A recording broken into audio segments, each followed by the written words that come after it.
Hi my loves, in this reading we will going to have general reading. And ang focus ng ating reading is kung makakapag-abroad ka ba.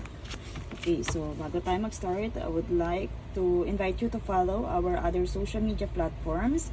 And if you feel resonated with my energy, my loves, meron tayong mga crops na available sa ating shop. Ang link po ay nandyan sa ating description box. Okay, so let's see. Let's see the energy first. So, by the way, this is timeless po. So, the moment na nakita nyo to, maaaring ito yung sagot doon sa katanungan ninyo. So, dito, meron ditong Ace or King of Cups. Nandito din yung Ten of Swords and the Nine of Swords. Okay, my loves. Since na ito ay general reading, pwede my loves na right now, pwede sa pagkakalabas ng King of Cups na to, most of our collectives na hihintay ng sagot is more on masculine. And pwede din my loves, dun naman sa iba nating collectives, pwedeng ito ay merong malaking factor sa'yo yung ating masculine o yung masculine mo, partner, or kahit sino man yan, mga masculine sa buhay mo my loves. Pero I hear na ito is more on partner. So, meron dito may loves na masculine na pwedeng nag-cause sa'yo ng lots of, sabihin nating failure, lots of defeating energy my loves, and anxiety. So, yan din yung pwedeng nagkukos sa'yo ng turmoil right now, the unhappiness and stress my loves.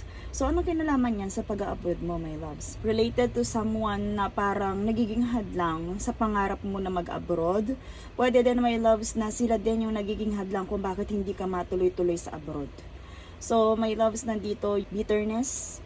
Pwede my loves na out of their ego, kaya hindi ka nila, sabi natin, masuportahan dun sa gusto mo. Pwede din my loves na hindi sila makakope up na ito yung kailangan mo sa life. Okay? So, dito my loves, I hear na itong mga decision mo about sa pag-abroad ay may kinalaman yung masculine energy, my loves. So, dito, lots of fear and anxiety yung naging cause nito. Pwede nga, my loves, sa betrayal na to. Or, kung hindi man yan betrayal, pwedeng siya yung humahadlang. Siya yung pumipigil. I hear na nagkakos talaga yan ng anxiety. Okay? Nandun ka sa breaking point na kung saan is parang nagkakaroon ka na ng mental anguish. Pwede din my loves na bago ka makapag-abroad, I feel na dito my loves parang meron kang magiging challenges.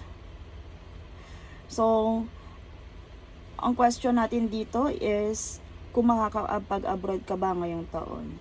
And meron dito literally na lumitaw with the King of Cups is yes. Meron din with the Ten of Swords na no, and Nine of Swords na no, my loves. Nandun sa kamay ng masculine na yon yung pag-asa para makapag-abroad ka ngayong taon. So, dito my loves, I hear na mas magkakaroon ng, sabihin natin, smooth flow yung journey mo sa pag-abroad kung makaka-release ka dito sa failure na to, sa exhaustion na to, kung makakabawi ka from this fear and anxiety. Okay, let's clarify this. Okay, let's see more clarification about this energy. So, makakapag-abroad ka ba? So, my loves dito, I hear na parang hindi mo siya maipo-pursue. Okay, so, let's see. Kung ano ba yung pinanggagalingan nito. The Death cards. So, my loves, pwede ito ay literally na death. Pwede din it is someone na sabihin natin may malaking transformation sa inyo, sa life ninyo right now, kung nasan ka man ngayon. And ito yung pwede maging dahilan kung bakit hindi ka muna agad sabihin natin, makakapunta dun sa lugar na gusto mong puntahan or sa lugar na gusto mong pagtrabahuhan, my loves. So, literally, pwede din, my loves, na meron nga may bones din dito, my loves. I hear, ito ay may kinalaman sa iyong bloodline. Okay, may kinalaman my love sa iyong bloodline kasi 2 times na lumabas dito yung trees and also the bones. So I hear my loves, kailangan mong makahinga from this, sabihin natin exhaustion. I hear my loves, ngayong taon, hindi pa siya ganun ka linaw kung makakapag-abroad ka because dun sa mga changes na pwede mangyari sa'yo, pwede my loves, malaki ang factor sa family. So, dito my loves, spirits are telling you, lalo na my loves yung ancestors mo na nagpaparamdam dito sa reading na to, na my loves, breathe. Okay? Breathe. Kasi parang pinangiibabawan kayo ng negative energy right now. So, much better my loves, itong deep unhappiness na to is kumbaga ma-remove to, ma-banish to, my loves. So, pwedeng yun yung blockages eh. Pwedeng ang blockages ay galing sa pamilya. Pwede, my loves, na galing dun sa nakapaikot sa'yo. That's why dito sa witch lungs, my loves, I hear na kailangan mo i-ground yung sarili mo and i-remove mo kung ano man yung mga mental anguish na yan kasi parang meron ditong regret. So, dito may loves, kagaya na nabanggit ko with the death card, pwede may magbago, may something na pagbabago na pwede may loves na sabihin natin, hindi to hadlang, hindi paghadlang. Pwede may loves na hindi din to ginusto ng sabihin natin nakaapekto doon sa sa application mo, sa pag-abroad mo, pero parang iyan ay destined na mangyari na hindi maiiwasan. Okay, so let's see more clarifier about this energy. Okay, may tumalon dito. Your friend, the dog, stays faithful and true when he close and near to you. But near the clouds, some trick is due. He may be playing a game with you. So my loves, I hear dito my loves, pwede may kinalaman literally sa faithfulness. Itong magiging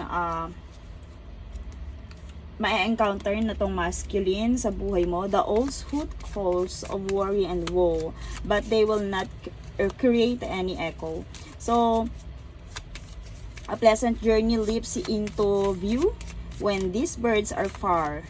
So, dito nga my loves, I hear na pwede my loves na bad news from these owls na parang makakapag-cause sa'yo ng exhaustion. Pwede din my loves ito si ancestors ang nagwa-warn sa'yo. So dito my loves, I hear na umiwas sa mga sabihin natin gossip or yung alam mo yon, yung parang hindi mapagkakatiwalaan ng secrets. Okay, ito, plans. So I hear my loves, yung plano mo is parang yun yung mambebetray kasi eh. Once na parang i-share mo siya sa iba. Okay? So, dito my loves, kumbaga maging careful ka kung sino yung pag-sharean mo ng mga plano mo, actions mo.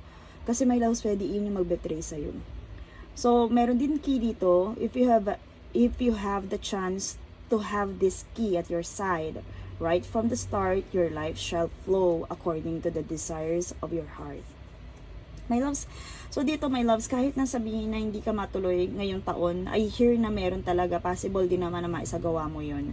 So meron ditong relief my loves, kasama ng witch lungs natin. I hear na kailangan mo lang talaga i-release lahat ng pain, lahat ng negative energy sa isipan mo. Dahil andito din yung susi my loves. Pwedeng literally ito yung susi na kumbaga kailangan mo para mag-heal ka. Kumbaga ito yung witch lungs ng to my loves, it has a significance with, sabihin natin, breathe, pakawalan mo na, kung ano may kinikimkim mo na yan, pwedeng galit yan, tampo. My loves, I hear na, kung ano man yung ma-encounter mo ngayon na changes, na issue with this masculine, I hear na kailangan mo siyang pakawalan, let it go, let it flow. Okay, let's see message from spirits. Ito my loves, malakas talaga yung sabihin natin, communication dito with ancestors. Pwede makatulong sila sa iyo through prayers my loves, and sila yung magbibigay ng mga signs and synchronicities. Ayan, may talon dito my loves with the butterfly maiden and Sedna with infinite supply. I hear my loves, kahit na sabihin right now ay hirap na hirap ka, even na narinig mo ito, parang napakahirap para sa'yo. Bakit? Ang hirap para sa'yo para makapag-abroad. I hear my loves na your spirit guides, your ancestors are ensuring you for transformation. Diba meron yung death card kanina, confirmation my loves. You are experiencing enormous change right now, which brings great blessings. My loves, ano man ang mangyaring changes, learn to improve your health. Okay? And that's all for this reading.